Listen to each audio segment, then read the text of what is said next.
நான் உங்கள் அட்வொகேட் சுந்தர். ஒரு கேரளாவில் ஒரு பொண்ணு மேலே ஒரு எஃப்ஐஆர் ஆகிருக்கு. அந்த பொண்ணு வீடை காலி பண்ணி போயிடுச்சு. 4 வருஷம் கழிச்சு அந்த வீட்டுக்கு அட்ரஸ் கண்டுபிடிச்சி அந்த பொண்ணு எங்கே இருக்காங்க கண்டுபிடிச்சி அதே பேரில் இருக்க இன்னொரு பொண்ணு அரெஸ்ட் பண்ணிட்டாங்க. ஆனால் 4 வருஷமாக அந்த லேடி போராடி அந்த பொண்ணு நான் இல்லைன்னு சொல்லி வெளியே வந்திருக்காங்க.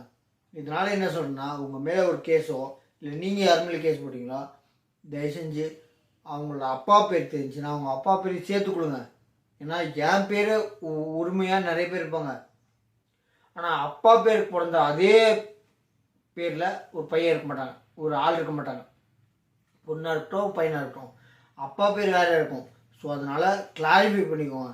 நீங்கள் பயப்படாதீங்க. உங்களை அரெஸ்ட் பண்ணிட்டாங்க இல்லை நீங்கள் சொன்னவரை அரெஸ்ட் பண்ணிட்டாங்கன்னு யாரும் தெரியாமல் அரெஸ்ட் பண்ணிட்டாங்கன்னா இப்போ சொல்கிற நான் கேஸில் அந்த யார் கம்ப்ளைண்ட் கொடுத்தாலும் அவரை சொல்லி இவர் இந்த லேடி இல்லைன்னு சொல்லியும் போலீஸ்காரங்க வீட்டில் அரெஸ்ட் பண்ணிட்டாங்க.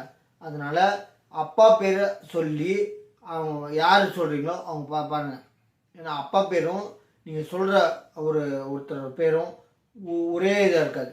அதாவது என் பேரில் இன்னொரு 7 பேர் இருப்பாங்க, 10 பேர் இருப்பாங்க. ஆனால் என் அப்பா பேரில் எங்கள் அப்பாவுக்கு பிறந்த பிள்ளைங்க அதே பிள்ளைங்க அதே அப்பாவுக்கு பிள்ளைங்க பிறந்தது ஒரே பேரில் இருக்க மாட்டாங்க. இப்போ நான் எங்கள் அப்பா பேர் ஒன்று இருக்குது ஏ.